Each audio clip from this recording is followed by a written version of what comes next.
Picture this, Los Angeles, 1979. The warehouse lights cast long shadows across a makeshift ring.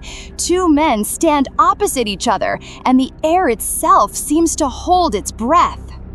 I was there that night, not literally, you understand, but in spirit, watching every frame of footage, studying every movement, living and breathing this matchup that martial arts fans have debated for decades. Bruce Lee, the lightning-fast philosopher who revolutionized combat with Jeet Kune versus Benny the Jet Urquidez, the undisputed kickboxing champion who never lost a professional fight. This isn't just about who throws harder or moves faster. This is about philosophy versus practicality, theory meeting the brutal reality of the ring. Bruce Lee enters our story first, and already you can feel the electricity. 5'7", 135 pounds of coiled intensity. He didn't just train his body, he weaponized it. His Jeet Kune Do, the way of the intercepting fist, wasn't a style, it was an anti-style. He stripped away the classical mess, the flowery movements, the traditional nonsense that got fighters hurt. What remained was pure efficiency. His 1-inch punch could send a man flying. His speed, cameras couldn't capture it. They literally had to slow down film speeds because he moved faster than 24 frames per second could register. But here's what kept me up at night analyzing this matchup. Bruce was a martial artist, a philosopher, an actor. His documented full-contact fights? Almost non-existent. Street fights? Yes. Demonstrations that defied physics? Absolutely. But stepping into a ring against a killer like Urquidez? That's uncharted water, even for a legend. Then there's Benny Urquidez. The Jet didn't earn that nickname from a marketing team. The man fought professionally for 27 years and retired undefeated. 63 wins, no losses. Let that sink in. 63 times he entered the ring and 63 times his hand was raised. He wasn't just a kickboxer, he was a phenomenon across 6 weight classes, holding titles in everything from lightweight to middleweight. Standing 5'6", fighting anywhere from 130 to 160 pounds depending on the year, Benny was a compact explosion of technique meeting raw power. His spinning back kicks were legend. His hand speed rivaled any boxer's. And unlike Bruce, Benny's credentials came written in blood and sweat on arena floors from Tokyo to Mexico City. Every victory was documented, witnessed, verified. The man fought full contact before most Americans knew what kickboxing was. Now here's where it gets interesting, where the fantasy becomes visceral. Round 1 begins and Bruce circles like a predator studying prey.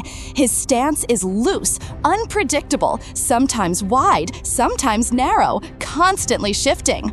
Benny sets up orthodox, bouncing on those springs he calls legs, hands up, traditional but devastatingly effective. Bruce flicks out a jab, testing distance. Benny slips it, fires back a low kick that snaps against Bruce's lead leg. The sound echoes. First blood, metaphorically speaking. Bruce adjusts immediately, switching stances, and that's his genius. He's already adapting, already computing. He unleashes a straight lead, his signature weapon, and it catches Benny clean on the shoulder. Not where Bruce wanted it, but close, too close. Benny respects that speed now. The round ends with both men understanding they're in deep water. Round 2 brings the chess match into sharper focus. Benny starts chopping at Bruce's legs with those brutal kicks, trying to take away his mobility. Smart. You can't be lightning if you can't move. But Bruce, he's intercepting now, catching kicks with stop hits, using footwork that makes Benny miss by millimeters. Then Bruce does something unexpected. He clinches. Nobody expected that. In close, he fires knees, elbows, using the trapping range that Jeet Kune specializes in. Benny, though, fought Thai boxers. He knows this dance. He reverses position, lands a short uppercut that snaps Bruce's head back, and suddenly the crowd, our imaginary crowd, the one in my mind's eye, explodes. These aren't two men fighting. They're creating a new language of combat in real time. The turning point arrives in round 4. Bruce is winning on points, maybe, his speed creating opportunities. But here's the brutal truth about fighting. Speed fades, power stays. Benny's conditioning, built from 63 professional wars, is Mount Everest solid. Bruce, for all his training, built his body for films, for demonstrations, for controlled environments. Benny catches him with a combination: jab, cross, hook, leg kick, textbook perfect, and Bruce's movement isn't quite as crisp anymore. The accumulation of kicks to his legs is working. The body shots are adding up.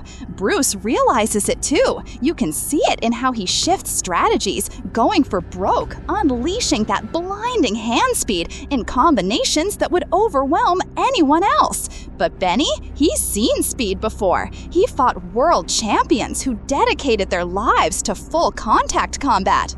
Round 5 is warfare. Bruce lands a spinning back fist that opens a cut above Benny's eye. The Jet doesn't even blink. He walks through it, pressuring forward, making Bruce operate in phone booth distance where pure fighting experience matters.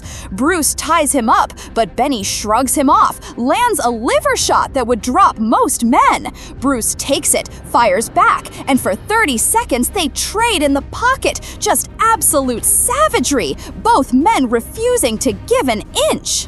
But then it happens. Round 6, Bruce shoots in for a leg, trying something unorthodox, maybe desperation creeping in. Benny sprawls perfectly, spins out, and as Bruce resets, Benny launches a left hook to the body, right cross upstairs combination that lands with sickening precision. Bruce's legs wobble just for a second, just enough. Benny sees it like a shark smelling blood. He explodes with a spinning back kick that catches Bruce clean on the jaw, and the philosopher warrior drops. Benny the Jet Urquidez wins, and here's why. Because when theory meets practice, when philosophy faces the brutal arithmetic of full contact combat, experience writes the final chapter. Bruce Lee changed martial arts forever, revolutionized how we think about fighting, inspired millions. But Benny lived in the ring. His body absorbed punishment that would hospitalize civilians and kept coming forward. His 63 victories weren't accidents or lucky breaks. They were the inevitable result of perfect technique meeting unbreakable will, tested repeatedly under the harshest spotlight. Bruce was the revolutionary, the icon, the legend. But that night, in our minds where this fight lives, the Jet proved that legends and champions aren't always the same thing.